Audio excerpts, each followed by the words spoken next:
যেটা স্প্রেডশিট আমাদেরকে দেয়া হয়েছিল জাতীয় ঐকমত্য কমিশন থেকে সংবিধান সংস্কার কমিশনের রিপোর্টের ভিত্তিতে, এটা আসলে একটা অপূর্ণাঙ্গ বিষয়। কারণ আমরা বিস্তারিত রিপোর্ট জমা দেব বলেছি, সেটা জমা দিয়েছি আমরা বিস্তারিত রিপোর্ট, যেটা সংবিধান সংস্কার কমিশনের প্রতিবেদন, যেটা 45 পৃষ্ঠা থেকে 72 পৃষ্ঠা পর্যন্ত প্রায় 105টা সুপারিশ আছে। সেই 105টা সুপারিশের প্রত্যেকটি আমরা অ্যাড্রেস করে বিস্তারিত প্রতিবেদন দিয়েছি। কিন্তু স্প্রেডশিটে যেভাবে হ্যাঁ না জবাব দিতে বলা হয়েছে, এটা বিভ্রান্তির সৃষ্টি করেছে, সেটা আমরা সেদিনে উল্লেখ করেছি। এখানে স্প্রেডশিটের আইটেম নম্বর 5, 6 এবং 7-এ সংবিধানের মূলনীতি এবং রাষ্ট্র পরিচালনার মূলনীতি বিষয়ে ওনারা যেটা বলেছেন, যে সংবিধানের মূলনীতিতে বহুত্ববাদের কথা বলেছেন, সাম্য মানবিক মর্যাদা ইত্যাদির কথা বলেছেন, বাট বহুত্ববাদ সহ আর অন্যান্য বিষয়গুলোর সাথে আমরা একমত নই এবং রাষ্ট্র পরিচালনার মূলনীতি হিসেবে আর সংবিধানের মূলনীতি হিসেবে আমরা একমত নই। এর পর আমাদের মন্তব্য দিয়েছি, সেই মন্তব্যটা আর কেউ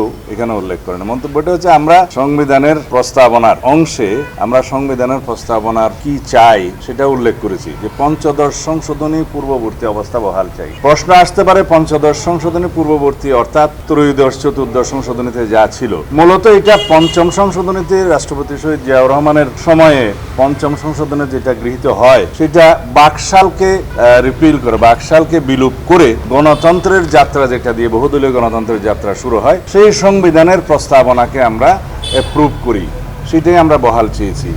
এখন সেটার মধ্যে আছে মহান আল্লাহর উপর আস্থা, বিশ্বাস, জাতীয়তাবাদ, গণতন্ত্র, সমাজতন্ত্র অর্থাৎ সামাজিক ও অর্থনৈতিক ন্যায় বিচার, সেটা আমরা বহাল চেয়েছি। এবং সেই প্রিয়াম্বলের সেই প্রস্তাবনার পুরোটা আমরা ওইভাবেই জবাব দিয়েছি যে আমরা এটা চাই।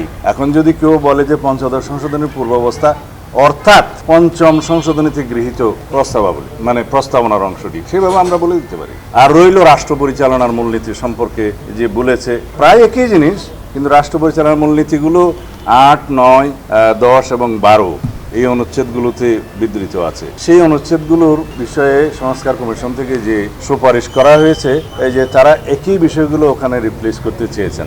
যেমন একটা প্রস্তাব দেওয়া হয়েছে যে ধর্মনিরপেক্ষতা ইত্যাদি এগুলো বিলুপ্ত করা হোক। এখন বিভ্রান্তিতে ওই জায়গায় আমরা সেখানে বলেছি একমত নই, কিন্তু আমরা এই চাই। আমরা চেয়েছি পঞ্চম সংশোধনীতে যেটা গৃহীত হয়েছে, যেটা পঞ্চদশ সংশোধনীর পূর্বাবস্থা, সেইটা আমরা বহাল করা হোক, সেটা চেয়েছি। কিন্তু সবাই মনে করছে যে ধর্মনিরপেক্ষতা বাতিলের কথা বলছে, আপনারা সেটা একমত নন কেন? বিষয়টা তা নয়। আমরা পরিষ্কার করার জন্য বলছি যে আপনাদের যে প্রতিস্থাপন, বহুত্ববাদ সহ অন্যান্য বিষয়, এই বিষয়গুলো একসাথে আসতে হবে। 5, 6, 7 যদি একসাথে আপনারা রিড করেন, তাহলে সেই বিষয়গুলোতে আমরা কেন একমত নয় এবং আমরা কেন বিকল্প প্রস্তাব হিসেবে আমাদের প্রস্তাবনা, যেগুলো আমাদের পূর্বে প্রস্তাব ছিল সংস্কার কমিশনের কাছে, সেটা আমরা বলেছি আবার, যে আমরা আগেও প্রস্তাব আকারে দিয়েছিলাম আপনাদের কাছে। এখনও এর জবাব আমরা বলতে চাই যে আমরা রাষ্ট্র পরিচালনার মূলনীতির অংশটি পঞ্চম সংশোধনী অর্থাৎ পঞ্চদশ সংশোধনীর পূর্বের অবস্থাকে বহাল চাই, অর্থাৎ জাতীয়তাবাদ, গণতন্ত্র, সমাজতন্ত্র অর্থাৎ অর্থনৈতিক ও সামাজিক ন্যায় বিচার, মহান আল্লাহর উপরে আস্থা ও বিশ্বাস, এই বিষয়গুলো রাষ্ট্র পরিচালনার মূলনীতি হিসেবে গণ্য হবে, যেটা পঞ্চম সংশোধনীতে গৃহীত হয়েছিল বাকশালের বিলুপ্তির পরে। তো এটা আমরা আজকে পরিষ্কার করে আপনাদের কাছে বললাম। আশা করি এই বিষয়ে আর কোনো বিভ্রান্তি থাকবে না। রাষ্ট্রধর্ম নিয়ে কোনো সুপারিশ তো বাতিলের আসেনি, সেটা সংস্কার কমিশন মেনে নিয়েছে, আমরা তার সাথে আগেই একমত। এ বিষয়ে কোনো মন্তব্য তাদের আসেনি। বিষয়টা তা নয়, সংবিধানের মূলনীতি এবং রাষ্ট্র পরিচালনার মূলনীতি বিষয়ে কথা বলছি। কিন্তু অন্যান্য বিষয়ে আমরা যে সমস্ত প্রস্তাবনা দিয়েছি, তা কি 2001 থেকে 6 সালের সংবিধানের উপরে ব্যাপক সংশোধনী আনি নাই?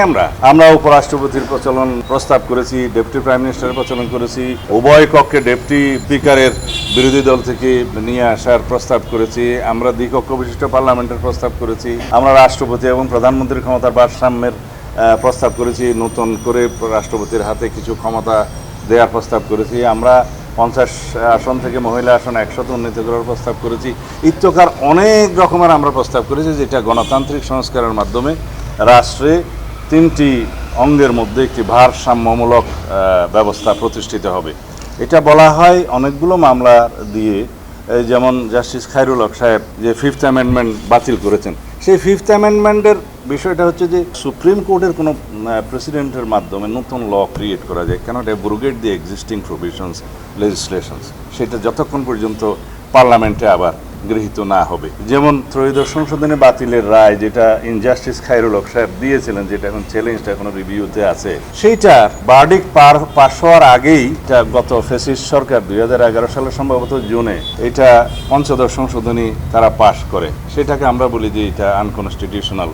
আমরা অনেক এই বিষয়ে বক্তব্য রেখেছি। সেটা কোর্টে অলরেডি কিছু অংশ বাতিল হয়েছে, কিছু অংশ পুনর্বহাল করেছে এবং বাকিটা নির্বাচিত পার্লামেন্টের বিবেচনার জন্য ছেড়ে দিয়েছে। তো তার মানে কি, বাকিটা পার্লামেন্টে বিবেচিত হবে।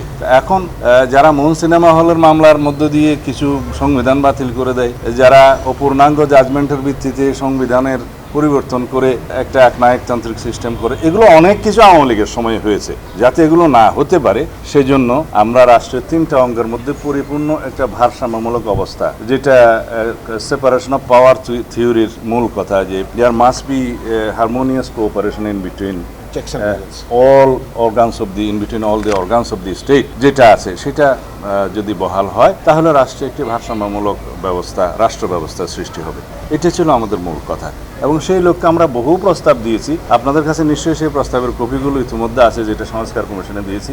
যদি এরপরও আপনারা চান আমরা এখান থেকে দিতে পারি। ন্যাশনাল কনস্টিটিউশনাল কাউন্সিল, যেটা এনসিসি নামে তারা অভিহিত করেছে, সেই ব্যবস্থাই তো আমরা স্বীকার করি না।